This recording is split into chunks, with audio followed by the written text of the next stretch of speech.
মুক্তা হঠাৎ করে আমাকে ধাক্কা দিয়ে দূরে ফেলে দিল, আর মুক্তার চোখ দুটো আপনা আপনি লাল হয়ে গেছে। মনে হচ্ছে যেন ওর চোখ থেকে আগুন বের হবে এখনই। আচমকা মুক্তা অন্যরকম একটা রূপ ধারণ করলো, তবে এটা মানুষ নাকি অন্য কিছু তা আমি বলতে পারবো না। মুক্তার হাত পা সবগুলো কেমন যেন হয়ে গেল। আমি তো ভয়ে এক কোনায় চুপটি করে বসে আছি। আবার হঠাৎ করে সবকিছু একদম স্বাভাবিক। মুক্তা ঠিক আগের মতোই হয়ে গেল। আমি জানি মুক্তা কোনো সাধারণ মানুষ হতে পারে না। আমি তাড়াতাড়ি উঠে দাঁড়িয়ে যেই রুমে চলে যাব, পেছন থেকে মুক্তা বলল, আরে রনি দাঁড়াও, আমার তোমার সাথে কিছু কথা আছে। আমি ভয়ে ভয়ে পেছনে ফিরে বললাম, তুমি আসলে কে, আর আমাকে কেনই বা এখানে তুমি নিয়ে আসলে? আমি কি তোমার কোনো ক্ষতি করেছি? ধপ করে মুক্তা আমার সামনে এসে সরাসরি আমার ঠোঁটে ওর ঠোঁট লাগিয়ে লিপকিস করে দিল, কিন্তু সেটা আর বেশিক্ষণ স্থায়ী হয় নাই। কিছু সময়ের ভেতরেই মুক্তা ছিটকে আমার থেকে আপনা আপনি দূরে সরে যায়। ঠোঁটে হাত দিয়ে দেখি লিপস্টিকের দাগ লেগে আছে। তবে আমার এমনটা মনে হচ্ছে যেন মুক্তাকে কেউ আমার কাছ থেকে ধাক্কা দিয়ে দূরে ফেলে দিল। আমি এতক্ষণে এটা বুঝে গেছি, এখানে থাকলে আমার মৃত্যু হবে নিশ্চিত। এরা হয়তো কেউ স্বাভাবিক মানুষ না। আজকে মুক্তার যেই রূপ দেখলাম, আমার মনে হলো এটা কোনো সাধারণ মেয়ে হতে পারে না। মন খারাপ করে ছাদের এক কোনায় গিয়ে দাঁড়ালাম। আমি জানি আমার মৃত্যু নিশ্চিত, তবে ভয় পেয়ে আর কি লাভ, যেখানে মরতেই হবে। এবার মুক্তা আমার পাশে দাঁড়িয়ে আমার দিকে তাকিয়ে বলল, সরি। আমি কিছুক্ষণ চুপচাপ থেকে বললাম, আমাকে জেল থেকে না বের করলেও পারতে। তোমাদের হাতে মরার চেয়ে ফাঁসিতে নিজেকে ঝুলানো অনেক ভালো ছিল। মুক্তা বলল, আসলে তখন। এবার আমি একটু রেগে বললাম, কি বলবে তুমি, যেখানে আমি তোমার আসল রূপ দেখতে পেলাম? আসলেই বলো তো তুমি কে, আর আমার কাছেই বা কি চাও? মুক্তা বলল, দেখো রনি, আমি তোমাকে সবকিছু বলবো। তবে? আমি বললাম, তবে কি? হ্যাঁ, আর কত আমার সাথে তুমি গেম খেলতে চাও? বাঁচার জন্য এখানে আসলাম, কিন্তু এটাও যে একটা মৃত্যুর জায়গা এটা আমি জানতাম না। আচ্ছা মুক্তা, তুমি সত্যি করে বলো তো, আমার কাছে তুমি কি চাও? এবার মুক্তা কিছুক্ষণ চুপ থেকে বলল, আমি তোকে বিয়ে করতে চাই। অনেক আগে থেকেই তোর উপর আমার নজর ছিল। ভেবেছিলাম কিভাবে তোকে ভুলভাল বুঝিয়ে এখানে আনবো, কিন্তু অবশেষে আমার বাবাই তোকে এখানে নিয়ে আসলো। মুক্তার কথা শুনে আমি সম্পূর্ণই বোকা হয়ে গেলাম। কি বলছে? এ মেয়ে আমাকে নাকি বিয়ে করতে চায়? পাগল হয়ে গেল নাকি? মুক্তা আবার বলা শুরু করলো, কোনো একদিন তুমি বাজার করতে গিয়েছিলে। সেই দিনটা আমার অবশ্য মনে নাই, কিন্তু তখন তোমাকে দেখে আমার অনেক ভালো লেগে যায়। এজন্য মূলত তোমাকে এখানে নিয়ে আসা। আগামী মাসের 1 তারিখ আমাদের বিয়ে। এটা হয়তো তুমি জানো না, জানিয়ে দিলাম তোমাকে। আর আমার বাবা কিছুদিনের ভেতরে চলে আসবে। কয়েকটা দিন একটু চাকরের দায়িত্ব পালন করো, তারপর আমার দায়িত্ব পালন করবে, ঠিক আছে? আর তুমি চাইলেও এখান থেকে যেতে পারবে না, কারণ এখানে সবাই নিজের ইচ্ছায় আসে, কিন্তু আমাদের অনুমতি না নিয়ে এখান থেকে কেউ বের হতে পারে না। এবার আমি মুক্তার দিকে অসহায় দৃষ্টিতে তাকিয়ে বললাম, আমার সাথে এমন করার কারণ? কেন আমার সাথে এভাবে জোর করছো?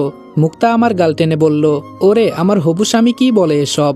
আর কয়েকটা দিন একটু সহ্য করো, তাহলে তুমি আমার বুকের মাঝে থাকবে, ঠিক আছে? এবার আমার মুখ দিয়ে কোনো কথাই বের হচ্ছে না। তার মানে নিজের বোকামির কারণে আজকে আমার এই অবস্থা। আমার মাথায় কাজ করছে না আমি এখান থেকে কিভাবে যাব। মুক্তা এবার আমার মাথার চুল টেনে বলল, তুমি মনে মনে কি বলছো? আমি কিন্তু সবকিছুই বুঝি। সাবধান, এখান থেকে পালাতে পারবে না। চাইলে তুমি চেষ্টা করে দেখতে পারো। আর একটা কথা, বিশ্বসুন্দরী হলো আমার আপন চাচাতো বোন, তবে সে হয়তো আর কয়েকদিনের জন্য এই পৃথিবীতে বেঁচে আছে, কিছুদিন পর শেষ। আজকে আমি তোমাদেরকে সবচেয়ে বিশ্বস্ত বুকমেকার ওয়ানেক্স সম্পর্কে বলতে চাই, যেটি পিএসজি এবং সিরিয়ার অফিসিয়াল পার্টনার। এই অ্যাপে আপনি cricket, football, tennis live match দেখতে এবং তাদের স্কোর ভবিষ্যৎবাণী করে সহজেই অর্থ উপার্জন করতে পারবেন। সেই সাথে বিএমডব্লিউ গাড়ি, আইফোন, ল্যাপটপ এবং আরও অনেক নগদ পুরস্কার জেতারও সুযোগ রয়েছে। এই অ্যাপটিতে আপনি crash, crystal, under and over 21 ইত্যাদি গেম খেলে সহজেই আয় করতে পারবেন।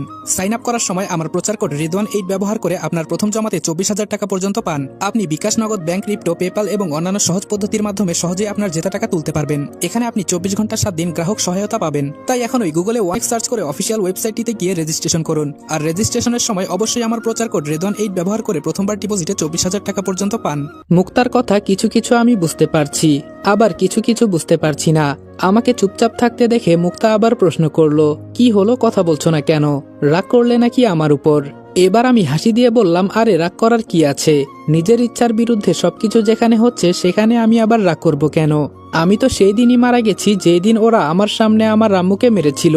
তুমি আবার কি করবে আমার সাথে? তবে একটা কথা আমি জানতে চাই, তুমি কি আসলেই মানুষ না, নাকি অন্য কিছু? এতটুকু বলতেই মুক্তা আমাকে থামিয়ে বলল, বর্তমানে এইটুকুই জেনে রাখো, আমি কোনো সাধারণ মানুষ না। পরে যখন আমার সাথে তোমার বিয়ে হবে তখন সবকিছু খুলে বলবো, ঠিক আছে? এখন আমাকে যেতে হবে, আমার আবার কিছু কাজ পড়ে আছে। আমি বললাম, কি কাজ? মুক্তা বলল, সে অনেক কিছু, তোমায় বলা যাবে না। এখন রুমে গিয়ে চুপচাপ ঘুমিয়ে পড়ো, আর অযথা ফালতু চিন্তা ভাবনা করবি না, ঠিক আছে? আমার সম্পর্কে ভেবে মাথা এত খারাপ করবি না। বলছি না বিয়ের পর সবকিছু জানতে পারবি। আমি বললাম আমি যদি বিয়ে আপনাকে না করি। আমার কথা শুনে মুক্তা হাতে ইশারা করতেই একটা ফুলদানি ওর হাতে এসে গেল। এটা দেখিয়ে মুক্তা আমাকে বলল, এখন তো বুঝলি আমি চাইলে কি করতে পারি। অনেক রাত হয়ে গেছে, এখন গিয়ে ঘুমিয়ে পড়। মুক্তা চলে যাবে তখন আমি ওর হাত ধরে বললাম, আমার কিছু প্রশ্ন ছিল। মুক্তা আবার আমার দিকে তাকিয়ে হাসি দিয়ে বলল, হ্যাঁ বলে ফেল, কি বলবি।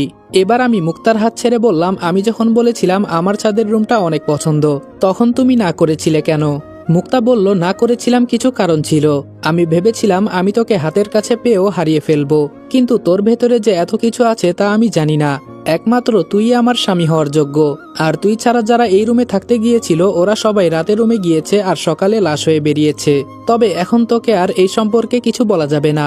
পরে যদি ভয় পেয়ে যাস, তোর সাথে এত কিছু বলতে পারবো না আমি। এখন তুই রুমে গিয়ে শুয়ে পড়, কেমন? এই বলে মুক্তা চলে গেল। আমি শুধু বোকার মতো ওর দিকে তাকিয়ে আছি। আমার কেমন যেন মনে হচ্ছে আমাকে ওরা সবাই মিলে বলির পাঠা বানাতে চায়। আমার মাথায় শুধু একটা জিনিস ঘুরছে, আমি এখন এখান থেকে কিভাবে পালিয়ে যাব। এমনি মুক্তাকে আমার পছন্দ নয়, দেখলেই কেমন যেন লাগে। আবার ওর স্বভাব চরিত্র বেশি একটা সুবিধার মনে হচ্ছে না আমার। বিপদে যেহেতু পড়েই গেছি, তাই এখন আর অন্য কিছু চিন্তা করলে কি হবে। বাঁচতে চেয়ে আবার নিজের বিপদ নিজেই ডেকে আনলাম। রাত প্রায় অনেক হয়ে গেছে, তাই অন্য কিছু আর চিন্তা না করে রুমে গিয়ে শুয়ে পড়লাম। যখন ঘুম ভাঙলো তখন মনে হলো যেন দরজায় কেউ টোকা দিচ্ছে। ফোনটা হাতে নিয়ে দেখি এখন বাজে রাত প্রায় 1টার মতো। এই সময়ে আবার কে আসবে? কেমন যেন অজানা একটা ভয় মনের ভেতরে কাজ করছে। শোয়া থেকে উঠে ভয়ে ভয়ে দরজা খুলে দিলাম। দরজার সামনে তাকিয়ে দেখি সুমন দাঁড়িয়ে আছে। সুমনকে দেখে মনের ভয়টা কোনো রকম দূর হয়েছে। আমি বললাম, কিরে সুমন, তুই এত রাতে এখানে যে? সুমন আমাকে বলল, আরে আগে বাহিরে চলো, পরে সবকিছু বলছি। আমি বললাম, বাহিরে কেন? তুই রুমে আয়, বসে কথা বলি।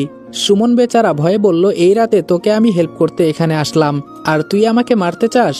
আমি রুম থেকে বের হয়ে ছাদের এক কোনায় গিয়ে দাঁড়িয়ে সুমনকে বললাম, এখন বল কি বলতে চাস? আবার এত রাতে তুই এখানে আসলি কি কারণে? সুমন বলা শুরু করলো, এই একটা সময় সিসি ক্যামেরা এবং সবকিছু বন্ধ থাকে, আবার সবাই গভীর ঘুমে মগ্ন আছে, এজন্য আমি তোর কাছে আসলাম। আমি কিছু বুঝতে না পেরে বললাম, হঠাৎ এত রাতে তুই এখানে কি জন্য আসলি? সুমন এবার মন খারাপ করে বলল, একটা কথা বলতে এলাম এখানে। আমি তো সারা জীবন বন্দী হয়ে কাটিয়ে দিলাম, কিন্তু আমি তোর জীবনটা নষ্ট করতে চাই না। মুক্তার সাথে তোর বিয়ে হবে, এটাই তো মুক্তা তোকে বলে গেছে নাকি? আমি বললাম, এগুলো তুই কিভাবে জানিস? সুমন বলল, আমি তোর বন্ধুও না, তবে আমার মতো তোর একই অবস্থা হবে তা আমি চাই না। যেদিন তোর বিয়ে হবে সেই দিন সবার সামনে তোকে মারা হবে, আর তুই বলে ডাকছি বলে আবার কিছু মনে করিস না। আমি বললাম, আরে না বললেও সমস্যা নেই, এখন বল তুই এসব কিভাবে জানলি? সুমন বলল, এসব কি জানা লাগে বল? এই ছাদের রুমে যে সুরক্ষিত হয়ে বাঁচতে পারবে তাকে সবার সামনে মারা হবে, হয়তো কি কারণে সেটা আমি জানি না। আর একটা কথা, তুই যে ছাদের রুমে থাকিস সেই রুমের এখান থেকে পালানোর রাস্তা আছে। আমি এগুলো মুক্তার মুখে শুনেছি। যদি এখান থেকে বাঁচতে পারিস তাহলে আমাকে নিয়ে যাবি তোর সাথে। অনেক ইচ্ছা বাহিরের চাঁদের আলো দেখব বলে, এই নকল চাঁদের আলো দেখতে আর ভালো লাগে না। শেষ কথাটুকু সুমন আমার দিকে অসহায় হয়ে তাকিয়ে বলল। আমার মাথা কাজ করা বন্ধ করে দিয়েছে সুমনের সব কথা শুনে। তবে এইটুকু এতক্ষণে বুঝলাম, এরা আর যাই হোক না কেন ওরা মানুষের ভালো চায় না। সুমনের দিকে তাকিয়ে আমি মন খারাপ করে বললাম, আমার কি হবে না হবে সেটা আমি চিন্তা করি না, তবে আজকে রাতে আমি মুক্তার যেই রূপ দেখলাম আমার তো মনে হয় না। সুমন আমাকে থামিয়ে বলল, ওরা আসলে পরী, তবে আমি এখনো শিওর না। আমি বললাম, আমি যদি বেঁচে থাকি তাহলে অবশ্যই তোকে আমি এখান থেকে বের করব, তুই চিন্তা করিস না। এখন তুই তোর রুমে চলে যা, যা হয় আমি সকালে দেখে নিব। আর একটা কথা, যাকে আমি কফি দেই তার নাম। সুমন এবার মুচকি হেসে বলল, রিয়া। কত সুন্দর নাম।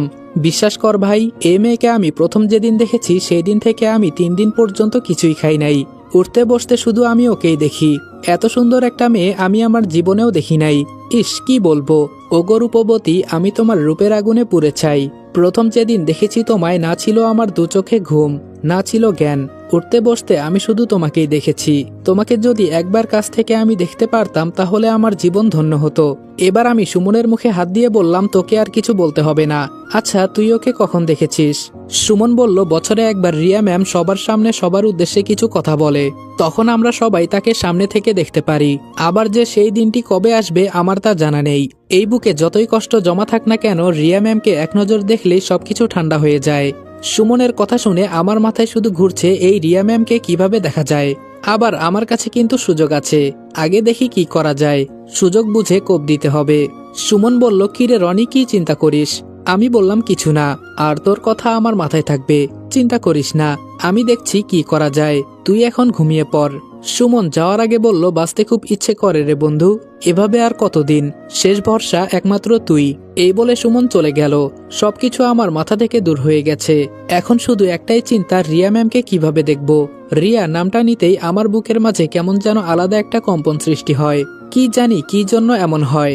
রাত অনেক হয়ে গেছে, আগে ঘুমিয়ে নেই, সকালে সমস্ত রহস্য খুঁজে বের করার চেষ্টা করব। আর কোনো কিছু চিন্তা না করে ঘুমিয়ে গেলাম। সকালে উঠে নিত্যদিনের মতোই রিয়া ম্যামের জন্য কফি নিয়ে দাঁড়িয়ে আছি। সুমনের সাথে একবার দেখা হয়েছিল, 10টা বাজার 1 মিনিট আগে দরজা খুলল, কিন্তু আজকে বেশ অবাক করে ম্যাম আমার হাত থেকে কফির মগটা নিল। অন্য দিনের মতো আজকে আর সময় নেয় নাই। আমি শুধু মাথা নিচু করে দাঁড়িয়ে আছি, আর কিছুই বলছি না। রিয়া ম্যাম রুমের ভেতরে না গিয়ে দাঁড়িয়ে আছে, এজন্য আমিও মাথা নিচু করে দাঁড়িয়ে আছি। হঠাৎ করে আমাকে অবাক করে রিয়া ম্যাম বললেন, কয়েক মিনিট একটু দাঁড়াও, আমি ভেতর থেকে আসছি। এই বলে রিয়া ম্যাম রুমের ভেতরে চলে গেল। আমি শুধু বোকার মতো দাঁড়িয়ে আছি। মনে হচ্ছে যেন আমি একটু আগে আবার নতুন করে জ্ঞান হারিয়েছি। এত মধুর কণ্ঠ আমি আজ পর্যন্ত কারো মুখে শুনি নাই। আহা কি মধুর কণ্ঠ, কথা শুনলে মনে হয় যেন শুনতেই থাকি। কথা তো আর কথা নয়, মনে হচ্ছে যেন মুখ থেকে মধু বের হচ্ছিল। আচ্ছা, আমি কি রিয়া ম্যামকে সামনে থেকে কখনো দেখতে পারবো? হ্যাঁ, অবশ্যই পারবো। এজন্য হয়তো আমার মৃত্যু হবে, হোক না, তাও তো তাকে আমি এক নজর একটু দেখতে পারবো। আমার জায়গায় যারা আগে কাজ করেছিল তারা তো অযথা মৃত্যুবরণ করে নাই। হয়তো রিয়া ম্যামকে দেখার লোভটা তারা কেউ সামলাতে পারে নাই। অনেকক্ষণ দাঁড়িয়ে থাকার পর রিয়া ম্যাম দরজা খুলে আমার হাতে কফির মগটা দিয়ে রুমের দরজা বন্ধ করে দিল। তাহলে এজন্য কি আমাকে দাঁড়াতে বলল? বুঝলাম না কিছু। নাকি আমাকে কিছু বলতে চাইছিল? ধুর, আমাকে আবার কি বলবে? আমি তো তার কেনা সামান্য একজন চাকর। হঠাৎ আমার কফির মগের ভেতরে নজর পড়ল, কিসের যেন ছোট একটা কাগজ দেখা যাচ্ছে। তার মানে রিয়া ম্যাম আমাকে সত্যি কিছু বলতে চাইছে। তবে এভাবে কেন? আমাকে তো ডেকে নিয়ে গিয়ে বলতে পারতো। যাক, এসব আমার চিন্তা করার বিষয় নয়। এখন কফির মগের ভেতর থেকে চিঠিটা কিভাবে নিব তাই চিন্তা করছি, কারণ চারপাশে সিসি ক্যামেরা, আবার আমার উপরে অনেকেই নজর রেখেছে। আমি কখন কি করি? রিয়া ম্যামের রুমের সামনে থেকে চলে গেলাম।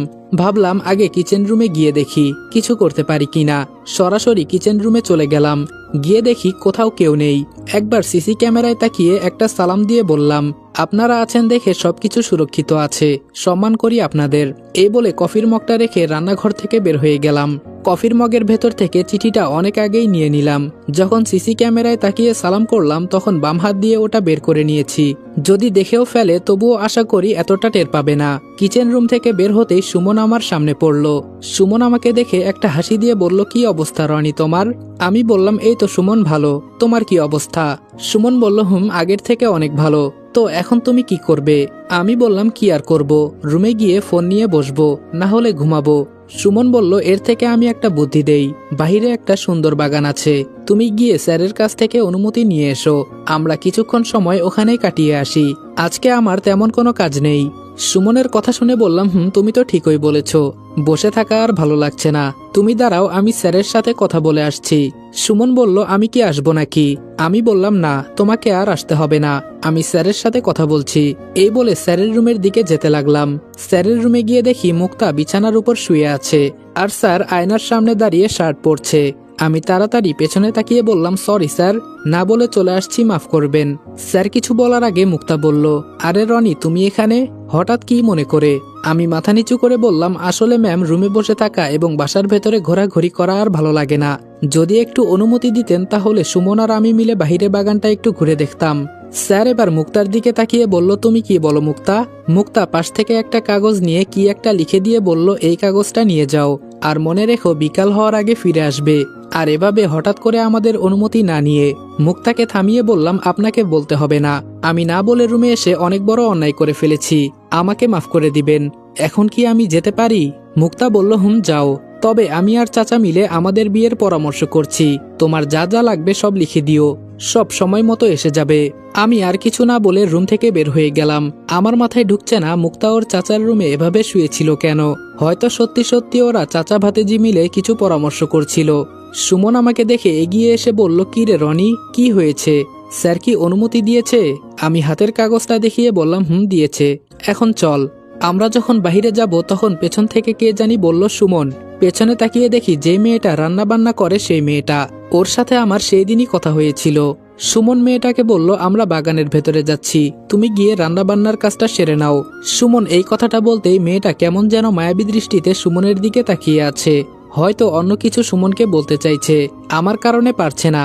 দরজার কাছে যেতেই একজন বডিগার্ড বলল, এখান থেকে বাইরে যাওয়ার অনুমতি আছে কি? আমি কাগজটা দেখিয়ে বললাম, আমি রনি আর ও সুমন, এখন তো আমরা যেতে পারি নাকি? আমার এই কথা শুনে দরজা খুলে দিল, শুধু বলল সময় যে পর্যন্ত দেওয়া আছে তার আগে চলে আসবে, মনে থাকে যেন। আমরা বের হয়ে সামনের দিকে যেতে লাগলাম। কিছুটা সামনে যেতে অনেক বড় একটা বাগান দেখতে পেলাম। আমার মনে হয় এমন কোনো ফল নেই যেটা এখানে নেই। চারপাশ এত সুন্দর করে সাজানো, দেখলে শুধু দেখতে ইচ্ছে করে। পাহারা দেওয়ার মতো অনেকেই আছে, আমাদের মতোই বোকা মানুষ। ওরাও হয়তো আমার মতো বোকামি করে এখানে এসেছে। সুমন আমাকে চুপ থাকতে দেখে বলল, কি রে, কিছু বলিস না কেন? জায়গাটা কেমন? আমি বললাম, মোটামুটি অনেকটাই ভালো। আচ্ছা, ওই মেয়েটা কি তোর পছন্দ? সুমন বলল, কোন মেয়েটা? আমি বললাম, আরে শালা, কিছুক্ষণ আগে যে মেয়েটা তোকে ডাক দিল। আমার কথা শুনে সুমন কিছুক্ষণ চুপচাপ থেকে মাথা নিচু করে বলল, আমি যখন থেকে এখানে এসেছি তার কয়েকদিন পর এই মেয়েটা এখানে আসে। জানিস, ও আমাকে অনেক কেয়ার করে, সব সময় আমার কাজে সাহায্য করে। শুধু বলে, আমাদের কি বিয়ে হবে? আমার অনেক ইচ্ছা তোমার সাথে সংসার করব, তোমার দুটো হাত ধরে ঘুরবো, শুধু এসব বলে। আমিও জানি না ওকে আমার কিভাবে পছন্দ হয়ে গেছে, তবে এখনো বলি নাই যে ওকে আমি পছন্দ করি। আমার মুখ থেকে ভালোবাসার কথাটা শোনার জন্য প্রতিদিন আমার পেছনে পেছনে ঘোরে। কি করব বল? আমি যে এখান থেকে ওকে বের করতে পারবো না। ও বোঝে না যে আমরা এখানে শুধু ওদের চাকর, আর কিছু না। বন্যা মেয়েটা অনেক ভালো, কিন্তু আমি ওর মনের আশা পূরণ করতে পারবো না। আমি বললাম, ওই মেয়েটার নাম বন্যা? সুমন মাথা ঝাঁকি দিয়ে বলল, আমি সুমনের ঘাড়ে হাত দিয়ে বললাম, থাক, তুই আর কান্না করিস না। আমি তোর মাথা ছুঁয়ে কসম খেয়ে বলছি, যদি আমি বেঁচে থাকি তোদের এখান থেকে বের করবই। চিন্তা করিস না, খুব তাড়াতাড়ি আমি এটা করে দেখাবো, এটা আমার ওয়াদা। সুমন আমার দিকে তাকিয়ে চোখের পানি মুছে বলল, এখন বল তোর কি খবর? আমি হেসে বললাম, আমার আবার খবর, যেখানে আমার চাচাতো বোন আর সৎ বাবা পরকীয়া প্রেমে জড়িত হয়ে আমার মাকে আমার সামনে মেরে ফেলেছে। বিশ্বাস কর সুমন, তখন যদি আমাকে বেঁধে না রাখতো, কসম করে বলছি ওদের আমি কাঁচা চিবিয়ে খেতাম। সুমন বলল, কি বলিস? তোর সৎ বাবা আর তোর চাচাতো বোন? আমি বললাম, আর কিছু বলিস না, সহ্য করতে পারি না। এই পৃথিবীতে আমার আপন বলতে আমার আম্মুই ছিল, কিন্তু ওরা আমার আম্মুকে বাঁচতে দিল না। একবার শুধু এখান থেকে বের হই, ছাড়বো না আমি ওদের। সুমন বলল, আমাকেও সাথে নিয়ে যাবি, আমিও দেখতে চাই ওরা কেমন পশু। আমি বললাম, থাক, বাদ দে, এখন বল ওরা কি সবাই পরি নাকি? সুমন বলল, সঠিকটা আমি বলতে পারবো না, তবে মাঝে মধ্যে ওদের অদ্ভুত ব্যবহার দেখে আমার তাই মনে হয়। গোপন একটা কথা বলি, শোন, ওরা পরি হোক আর যাই হোক, ওরা ততটা ভালো না। ওদের যখন বেশি পিপাসা পায় তখন কিন্তু আস্ত মানুষ খেয়ে ফেলে। একদিন আমি এটা লুকিয়ে দেখেছিলাম। একটা পরীর পক্ষে এত কিছু করা কিভাবে সম্ভব? আমি বললাম, তোর অনুমান ওরা সবাই পরি, তাই তো? সুমন বলল, আমি বললাম, এটা কিভাবে বলতে পারিস? সুমন বলল, মাঝরাতে আমি মুক্তাকে তার ডানা বন্ধ করতে দেখেছিলাম, এজন্য অনুমান করে বলছি, এছাড়া বেশি কিছু জানি না। আমি বললাম, ভয় হয় না এখানে যে থাকিস? যদি কোনোদিন ওরা তোকে? সুমন বলল, আমাকে মারবে না, কারণ আমরা বহু বছর ধরে এখানে আছি। ওরা সবাই জানে আমরা কেমন বিশ্বাসের সাথে কাজ করি। আমি বললাম, এত কিছু জানার পরেও এখানে থাকিস কিভাবে, এটাই তো জানি না। সুমন বলল, এখান থেকে তুই পালাতে পারবি কি? আমি বললাম, হয়তো না। সুমন বলল, তাহলে আমাকে কেন এই কথা বলিস? হঠাৎ পেছন থেকে কে জানি বলে উঠল, এই রনি, দাঁড়াও। আমি আর সুমন পেছনে তাকিয়ে দেখি মুক্তা এইদিকে আসছে। কিছুক্ষণের ভেতরে আমাদের কাছে এসে সুমনকে বলল, সুমন, আজকে তুমি চলে যাও, অন্য একদিন ওর সাথে এসো, আজকে আমার ওর সাথে কিছু কথা আছে। সুমন মাথা নিচু করে বলল, জি ম্যাম, আমি চলে যাচ্ছি। এই কথা বলে সুমন চলে গেল। আমি শুধু বোকার মতো দাঁড়িয়ে আছি। মুক্তা আমাকে বলল, এভাবে হ্যাবলার মতো দাঁড়িয়ে আছো কেন? এতক্ষণ তো খুব বকবক করছিলে। আমি বললাম, কি বলবো আমি বলেছি তো তুমি যা ইচ্ছা আমার সাথে তাই করতে পারো, আমি না করব না। মুক্তা আমার দিকে তাকিয়ে হাসি দিয়ে বলল, আমি কি এতটাই অসুন্দর? আমি বললাম, তোমাকে একটা গল্প বলি, শুনবে কি মুক্তা? মুক্তা আমার দিকে চোখ রেখে বলল, বলো শুনি, কি বলতে চাও? আমি বলা শুরু করলাম। একটা ছেলে পাঙ্গাস মাছ খুব বেশি পছন্দ করত। সে এতটাই ভক্ত ছিল যে প্রতিবেলায় সে পাঙ্গাস মাছ ছাড়া ভাতই খেতে পারত না। হঠাৎ একদিন কোনো কারণে ছেলেটা গ্রামে তার নানা বাড়িতে যায়। রাস্তা দিয়ে যাওয়ার সময় একটা পুকুরে তার নজর পড়ল। ছেলেটার খুব শখ ছিল পুকুরের পানিতে মাছ ধরার, এজন্য সে পুকুরের পাড়ে গিয়ে দাঁড়ালো। আবার পুকুরে কয়েকজন মানুষ মিলে জাল ধরে মাছ মারছিল, সেগুলো ছিল পাঙ্গাস মাছ। হঠাৎ ছেলেটার নজর পড়ল পুকুরের দুই পাশে দুইটা টয়লেট আছে। একজন মানুষ পুকুর থেকে বলাবলি করছে মাছকে যত নোংরা খাবার দেওয়া হবে সে তত তাড়াতাড়ি বড় হবে। ছেলেটা আর কিছু না বলে চুপচাপ চলে গেল। নানির বাড়িতে গিয়ে দেখে তার জন্য খুব সুন্দর করে পাঙ্গাস মাছ রান্না করা হয়েছে। খাবার সময় তাকে পাঙ্গাসের মাথা দেওয়া হলো। হঠাৎ ছেলেটার নজর পড়ল পাঙ্গাসের মাথার ভেতরে একটা ছোট কেঁচোর টুকরো। কেঁচো কি এটা তো সবাই বোঝে। এরপর থেকে ছেলেটা পাঙ্গাস মাছ দেখলেই দৌড় দিয়ে পালায়। থাক আর বলবো না। তবে ছেলেটা পরিশেষে আর পাঙ্গাস খায় নাই, কারণ এরা মাছ হিসেবে ভালো হলেও ভেতরে ময়লা আবর্জনা ভরা। আমি কি বলতে চেয়েছি হয়তো তুমি তা এতক্ষণে বুঝে গেছো। মুক্তা আমার কথা বলল, তুই খুব সুন্দর উদাহরণ দিতে পারিস। তবে এটা সত্যি, আমি অনেকের সাথে একই বিছানায় ছিলাম। এগুলো শুনলে তোর খারাপ লাগবে, তাই আর বলবো না। কয়েকদিন পর তুই আমার হাজবেন্ড হবি। আমি বললাম, জোর করেই আমার সাথে তুমি সবকিছু করতে চাও? মুক্তা বলল, কে বলেছে আমি তোর সাথে জোর করে সবকিছু করব? তোর ভেতরে এমন কিছু ঢুকিয়ে দিব যাতে তুই নিজে নিজেই রাজি হয়ে যাবি, আর তখন আমার অনুমতি ছাড়া কোনো জায়গায় যাবি না। আমি রেগে বললাম, তার থেকে বরং আমাকে রোবট বানিয়ে ফেল। মুক্তা বলল, দেখ এখন তুই চাইলেও কিছু করতে পারবি না, রাগ করিস না। আর তুই চাইলে এখন আমরা মুক্তাকে আমি থামিয়ে বললাম, যা বলেছিস বলেছিস, আর কিছু বলিস না। আমি এসব শুনতে চাই না। বলেছি না যা ইচ্ছা তাই আমার সাথে করতে পারিস। আমি না করব না। এখন আমাকে যেতে হবে, আসি আমি। পেছন থেকে মুক্তা বলল, আরে দাঁড়া না। আমি আর কিছু না শুনে একেবারে ছাদের রুমে চলে গেলাম। বিছানার উপর কম্বল গায়ে দিয়ে রিয়া ম্যামের চিঠিটা বের করলাম। ছোট করে লেখা আছে, রাত 1টার সময় আমি ছাদে আসব, তুমি ঘুমিও না, তোমার সাথে জরুরি কিছু কথা আছে। চিঠিটা পড়ে আমার খুশি আর দেখে কে। তার মানে অবশেষে আমি রিয়া ম্যামকে দেখতে পারবো। বিছানার এক কোণে চিঠিটা রেখে দিলাম। সবকিছু শেষ করে রাতে যখন ঘুমাতে যাব তখন রিয়া ম্যামের চিঠির কথা মনে পড়ল। এজন্য একটুও বিছানায় গা লাগাই নাই। ঘড়িতে এখন বাজে রাত প্রায় 12টার মতো। রুমে বসে থাকতে আর ভালো লাগছে না, তাই ছাদে চলে গেলাম। ছাদের এক কোণায় থেকে অন্য কোণায় হাঁটাহাঁটি করছি, কখন যেন রিয়া ম্যাম আসবে। আমার কতদিনের ইচ্ছা রিয়া ম্যামকে দেখব। এই অপেক্ষার মাঝে একটা ভালো লাগা আছে। অনেকক্ষণ দাঁড়িয়ে থাকার পর হঠাৎ কারো পায়ের আওয়াজের শব্দ শুনতে পেলাম। আসসালামু আলাইকুম এভরিওয়ান। মায়ের মৃত্যু গল্পের 6 নম্বর পর্ব এখানে শেষ করলাম। ভিডিওটা ভালো লাগলে লাইক এবং কমেন্ট করে দিও, আর চ্যানেলে নতুন হলে সাবস্ক্রাইব করতে ভুলবে না। আর হ্যাঁ, পরবর্তী পার্টও যদি 20 মিনিট প্লাস চাও তাহলে এই ভিডিওতে 5000 লাইক এবং 1000 কমেন্ট কমপ্লিট করে দাও। যদি আজকের পর্বে 5000 লাইক এবং 1000 কমেন্ট কমপ্লিট করে দিতে পারো তাহলে 7 নাম্বার পর্বটাও 20 মিনিটের উপরে দেওয়ার চেষ্টা করব ইনশাআল্লাহ। তো দেখা হচ্ছে নেক্সট ভিডিওতে। ততক্ষণ ভালো থাকবা, সুস্থ থাকবা। আল্লাহ হাফেজ।